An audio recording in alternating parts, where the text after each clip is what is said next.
Hey guys, welcome back to the Way of the Rosary podcast. My name is Shannon Wendt, your host and the founder of the Way of the Rosary community and ChooseLife.com. So, welcome back, guys. We are rounding out the crucifixion, the sorrowful mysteries, rounding out the sorrowful mysteries with the crucifixion today. And as I record this, it's Holy Week. And of course, this time of year is the right, the liturgically correct time of year to think about the sorrowful mysteries, but all throughout the year, all throughout our entire lives, we have this opportunity to really think about what the crucifixion means. And the fruit of this mystery is self-denial. And I think when we look at everything that has been building up to this, the other fruits of the mysteries, we talked about courage, we talked about patience, we talked about purity, we talked about trusting in the Lord. The previous four fruits that we've been talking about kind of culminate in this very difficult part of the Christian walk, which is denial of self. And like Christ on the cross, this isn't just about, or this isn't only about carrying our crosses and carrying them well, like we talked about in the last episode, but this really is about carrying them all the way to the end. That's what Christ did for us. He did all of this. He not only, like we mentioned in the last episode, embraced the cross, carried the cross. He didn't just put up with the cross. He loved it. And the patience that comes with learning to love the crosses that the Lord allows gives us this supernatural ability to die to ourselves, to put aside the things that we want, our own will, our own plans, all of our own earthly, worldly hopes and dreams, and to really cling to what the Lord has in store for us. And the Lord has a plan for our lives. He has consolations. He has, all kinds of things. But ultimately, what is the Lord calling us to? What is the result of the plan, or the foundation of the plan, or the thing that encompasses everything that the Lord has for us? Love. And it is through love that we have this ability to deny ourselves, to give up our things. And we know that the result of denying ourselves, of dying to ourselves, doesn't end in death. It doesn't end in misery and woe, even if it ends in difficulty, like the life of St. Francis Xavier, the saint that we're going to be learning from today. The end of his life was a little less than ideal. And for all of us, the same is true. We don't have a guarantee of sunshine and roses ending to the crosses that we carry. But what does the Lord promise us? He promises us love. And when we love these crosses and we carry them all the way to the end, we can have an incredible sense of joy, like St. Francis Xavier did at the end of his mission. And this, I think, the question that is sort of begged when we think about the idea of dying to ourselves and embracing the Lord's will is, who do you serve? And this question might seem very simple. It might seem even cliche or like easy to answer. Of course, I serve the Lord. But how do your actions line up with that answer on a daily basis? In the quiet moments when nobody's looking, who do you serve? When you're not getting the results that you want, who do you serve? When the work that you're doing is thankless, when it's dirty, when there's no reward, it's not working out, nothing seems to be going according to plan, who do you serve? In all of these times, all of these difficulties, all of these crosses that we carry, that the Lord has given us, this mission, whatever it is that the Lord has given us, we have to remember John 10:10. It's one of those verses that are easy to memorize, John 10:10, and the words are so familiar that I didn't need to, but I wanted to make sure I got them exactly correct.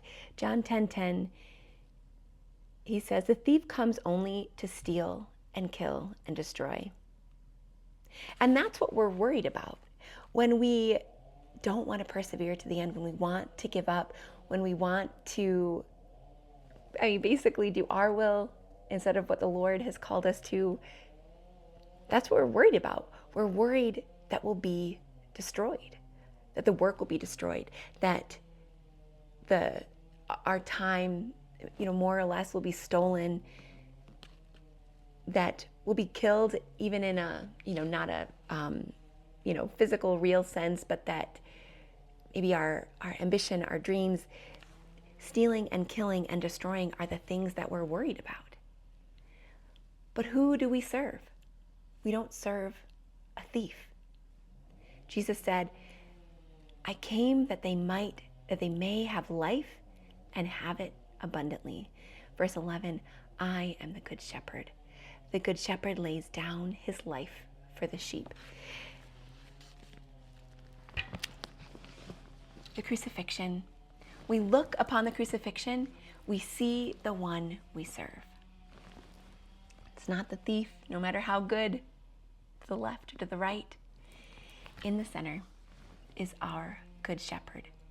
And St. Francis Xavier lived this out in such an incredible way. This denial of self, this dying to self. And in the end, he ultimately died for the mission that God put him on. The words of Christ in the agony in the garden, "Not my will, but yours be done." St. Francis truly lived those words of Jesus and daily put aside his own will, his own plans, to live the will of God, even when it didn't make sense, even when it put his life at great risk, even if he was exhausted. Not if, when, when he was exhausted. And I think all of us are very familiar with these words of Christ, and we probably think about them often, and we want to live that way. We want to live the will of God and to set our own aside, but it's this struggle between our, kind of what we know in our head and the actions of our hands and our mind and our body. And it's this constant struggle in our lives to embrace, to love the will of God, to serve God instead of our own will and ourselves. And St. Francis had a really incredible quote.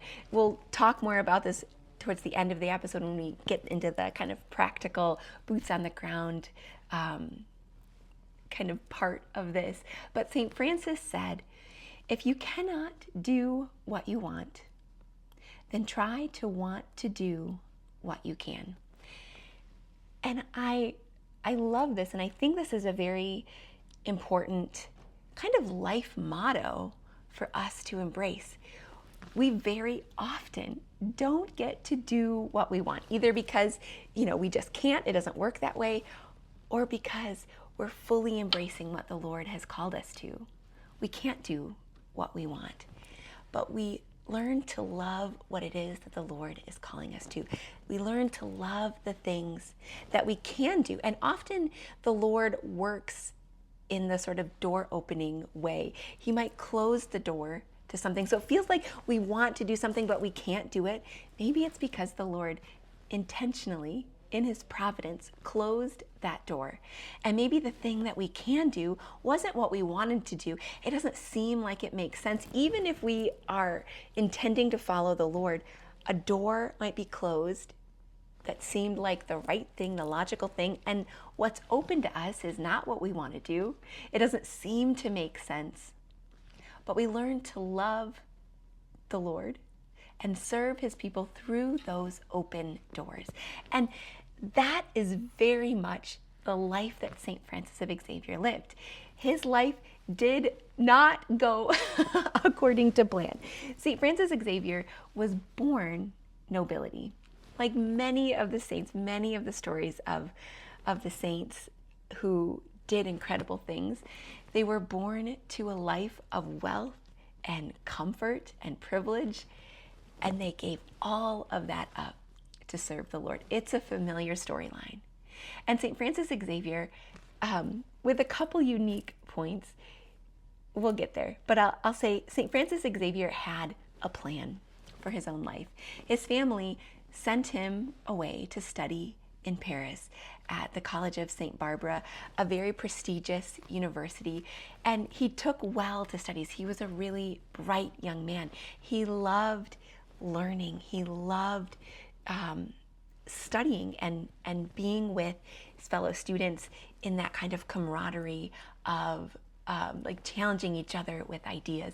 And he wanted to become a professor, and that was his life goal, to study well, to pour himself into this academic world and to live there and to remain kind of in this sort of enclosure of academics and become a professor. But as Providence would have it, he met another student who was a few years older than him, somebody he looked up to greatly, St. Ignatius of Loyola. And you might know a little bit about that incredible saint. He became the founder of the Jesuit order. And St. Francis Xavier was one of the original 7 who helped him found this order. And they became this incredible order of missionaries. And the King of Portugal was the one who actually, after all, we're cutting out so much of St. Francis' story, but we'll cut to the good part. King John III, I think, sent some of the Jesuits to the newly acquired area. Portugal had recently acquired India and had sent missionaries of sort. I think there were some clergy already over there and of course government officials, but it had very quickly become corrupt.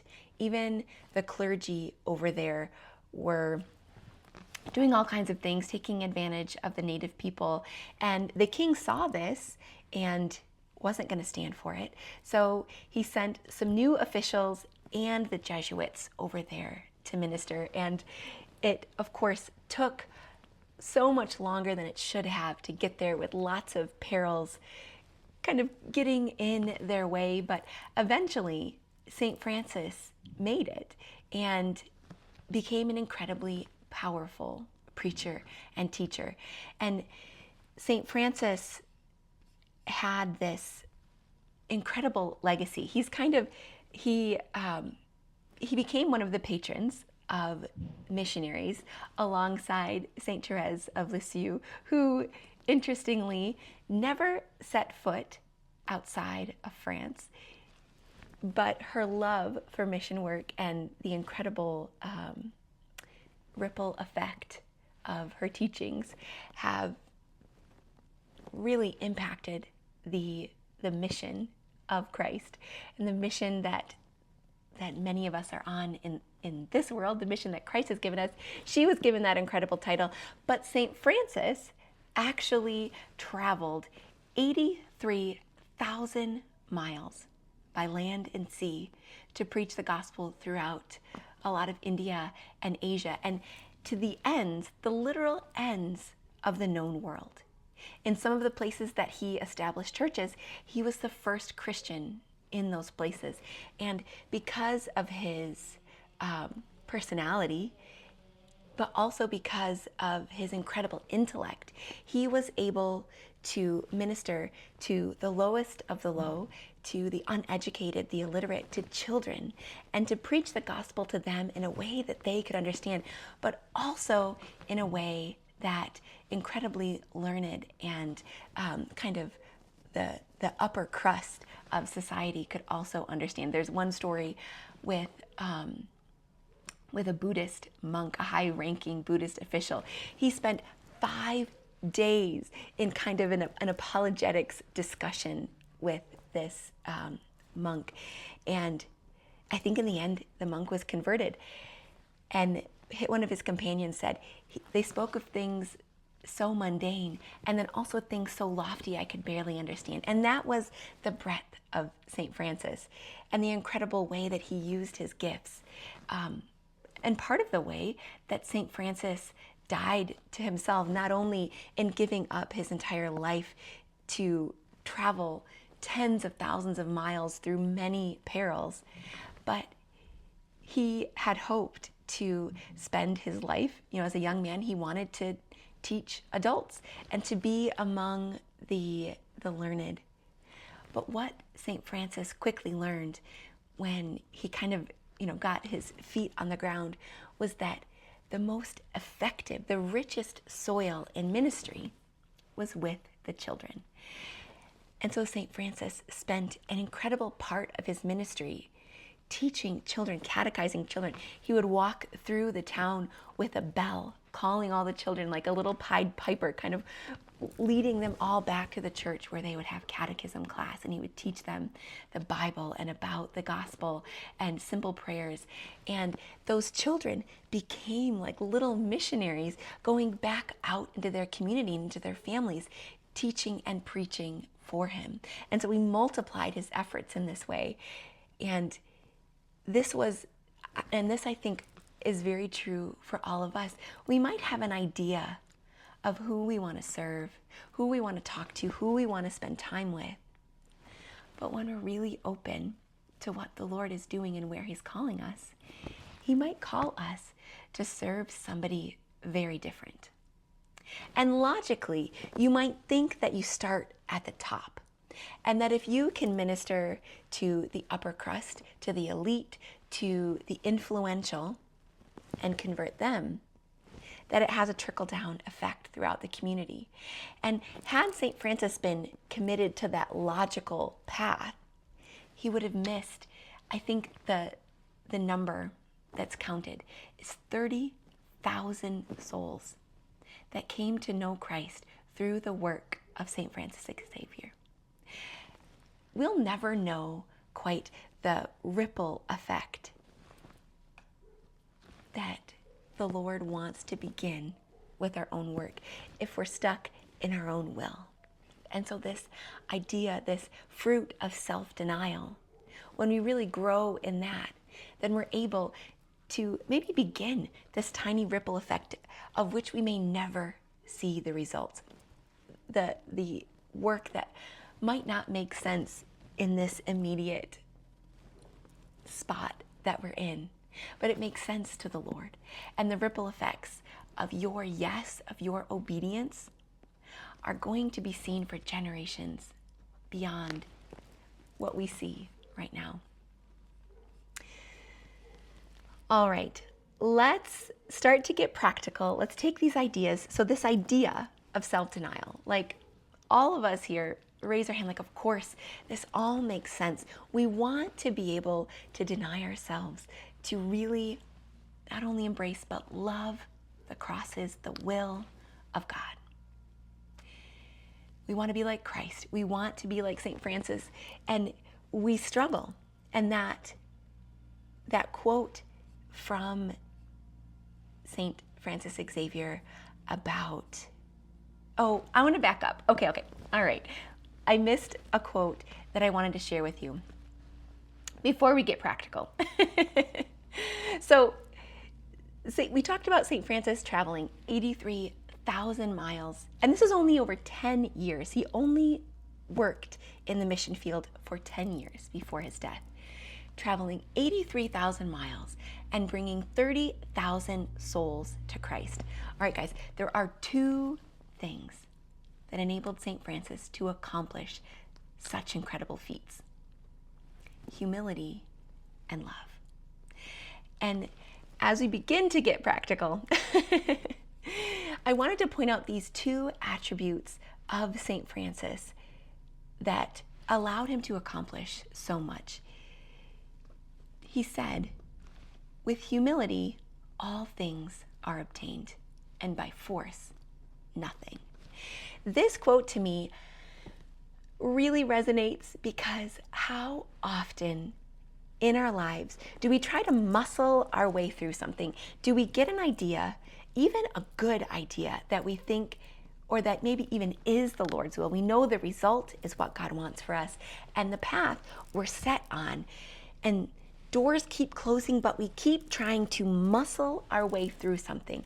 And essentially what we're doing when the Lord closes these doors, opens another one, we're not paying attention to the open door that the Lord is creating because we're so busy exhausting ourselves, banging our heads, rattling the door that's closed, trying to use our force, and nothing is getting accomplished. And we feel so frustrated because we know that the Lord has called us to accomplish this good thing, and the logical path, the door seems to be closed.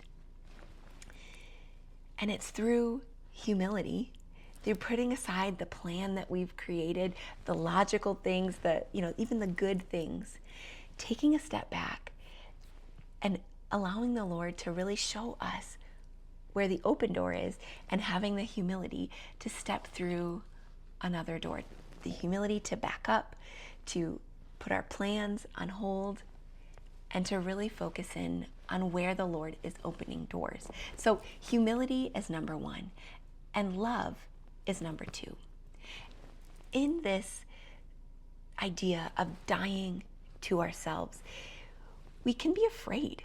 And like we talked about with the verse from John 10, we're afraid of the thief because that's very often been our experience in the world, that when we give of ourselves, we're taken advantage of. But the Good Shepherd never takes advantage of us.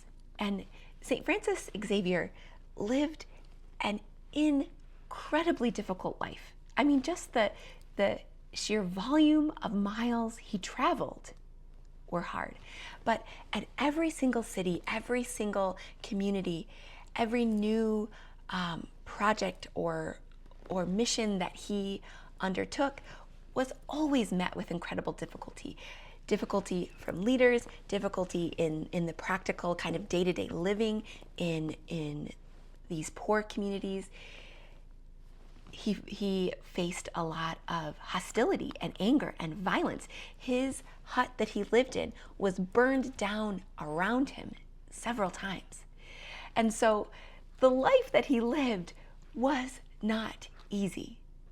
But St. Francis said two things that I think are really worth paying attention to. He said, love is what gives value to all of our work. It's not thanks to the greatness and multitude of our works that we please God, but thanks to the love with which we do them. So even when the Lord calls us to difficult things, hard things, mundane things, things that don't seem to be bearing fruit, when we do those things, even though they're not great, with incredible love, it allows that next door to be opened. The obedience to love, the yes that we give to love, puts us on that path and allows the Lord to open the next door and the next door. And that's what St. Francis of Xavier experienced. Because he also said, despite how difficult and exhausting his life was, exhausting to the point of death, St. Francis of Xavier literally died of exhaustion. His work did take everything out of him and left him in a place where he was nearly alone. But he still had incredible joy because he knew that that was the Lord opening the final door. And St. Francis said, "Enough, Lord. If you send me so many consolations, you're going to make me die of love." Can you imagine? Each of these difficulties, St. Francis of Xavier didn't look at them as hardships or difficulties or closed doors. He saw those difficulties as opportunities to step into love. He saw them as consolations and received from the Lord the gift of love in those difficulties. And so through humility and love, St. Francis of Xavier was able to accomplish so much and become one of the greatest missionaries after St. Paul. And so, all right, now let's get practical. We're going to talk about how we can take these incredible lessons of self-denial, of carrying our cross all the way to the end with love and humility, bringing that down to the ground level and really getting practical about how we can apply this and grow this fruit in our lives. So I first wanted to remind you one of the quotes that we mentioned in the beginning from St. Francis.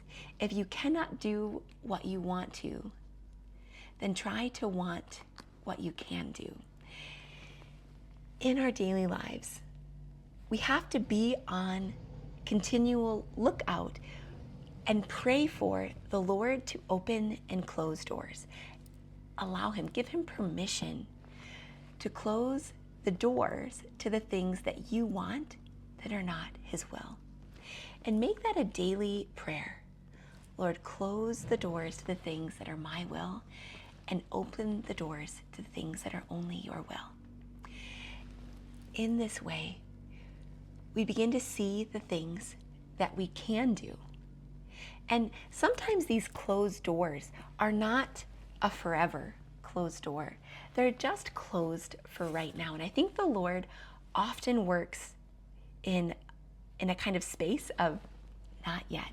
And I know in my own life, this community is something that was exactly that. For a long time, it was a closed door. I had the idea or the desire to build a community centered around like-minded people growing in relationship with Our Lady through Mary to the heart of Jesus. And I had all kinds of ideas about how we could do this and the things that I would write and what we could talk about and what we could do and who might be involved and all of these ideas. And the Lord told me, he gave me these ideas, and then I went to go to try to open some doors, but they were closed. And I tried another door and it was closed. I started to walk through an open door that closed right in front of me. And each time I didn't give up, even though it was very tempting, because the Lord continued to tell me, not yet, not yet, not yet. It wasn't a no. It wasn't a door slamming in my face, ending something. It was just this kind of continual voice from the Lord, not yet, not yet. And I think I continued to say yes. Sometimes the Lord called me to share this idea with people without like an ask or without like a reason. Like I wasn't asking them to be a part of, there wasn't anything yet to be a part of, but the Lord was just opening doors by asking me to share the idea of this community with this person, with this group.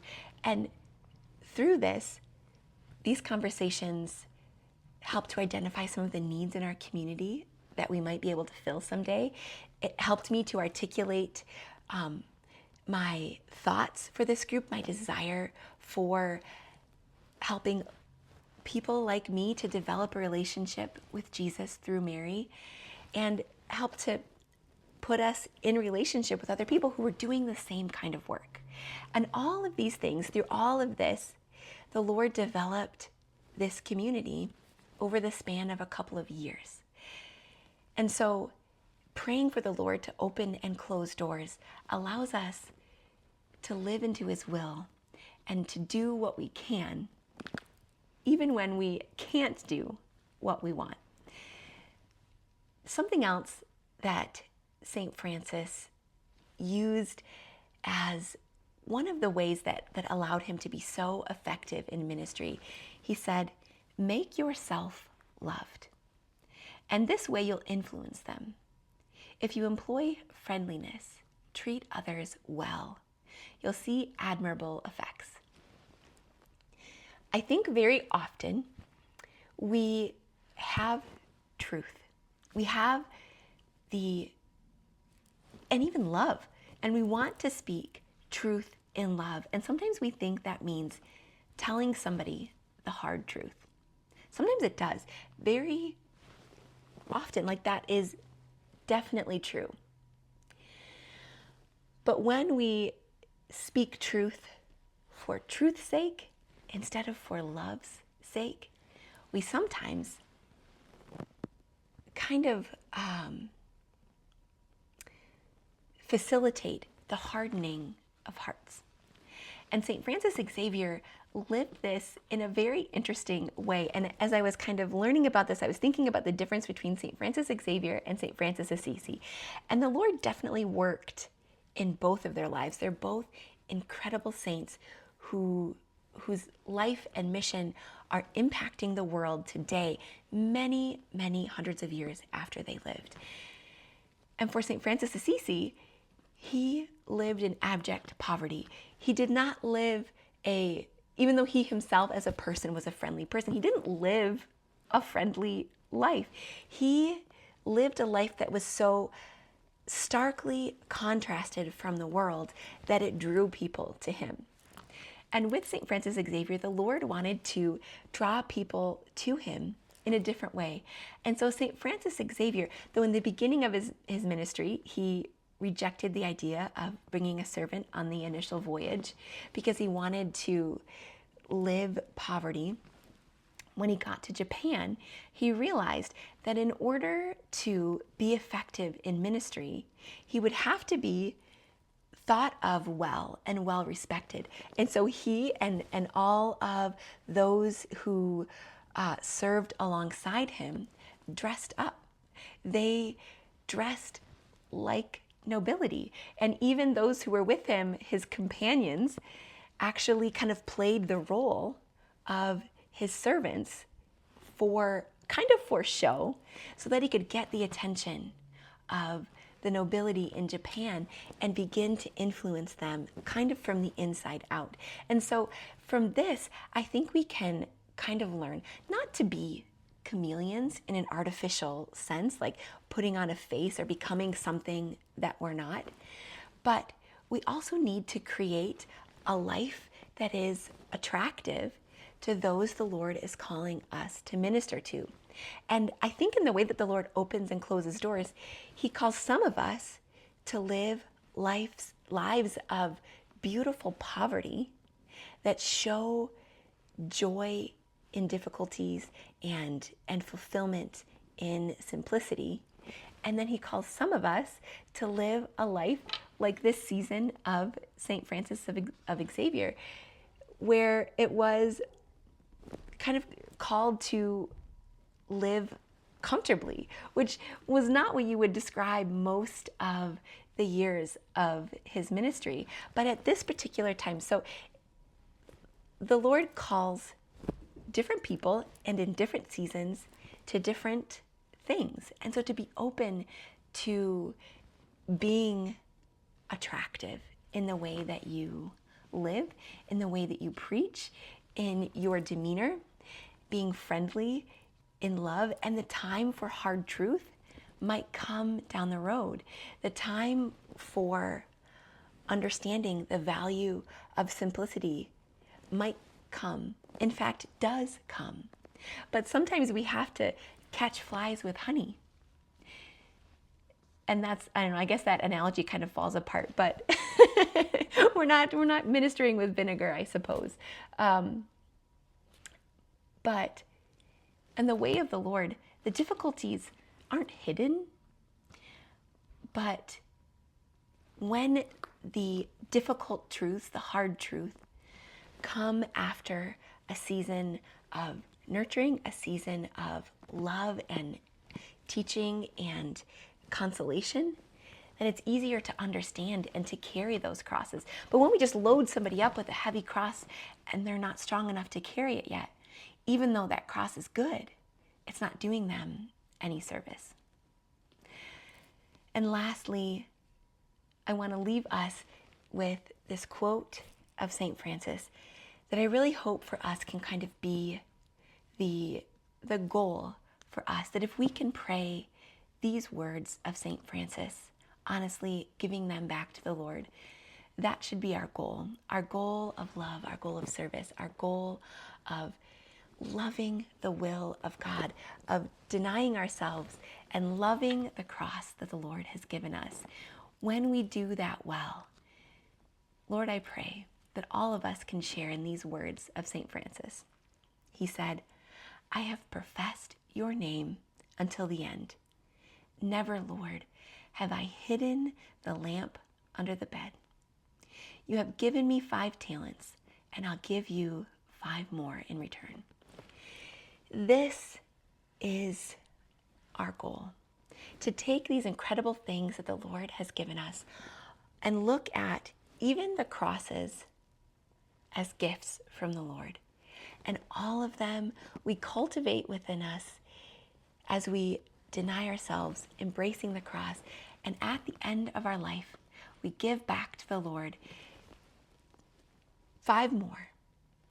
We give the Lord back in abundance, because in us, in this valley of all that we're learning, in this kind of fertile soil, these fruits are growing and bearing even more fruit.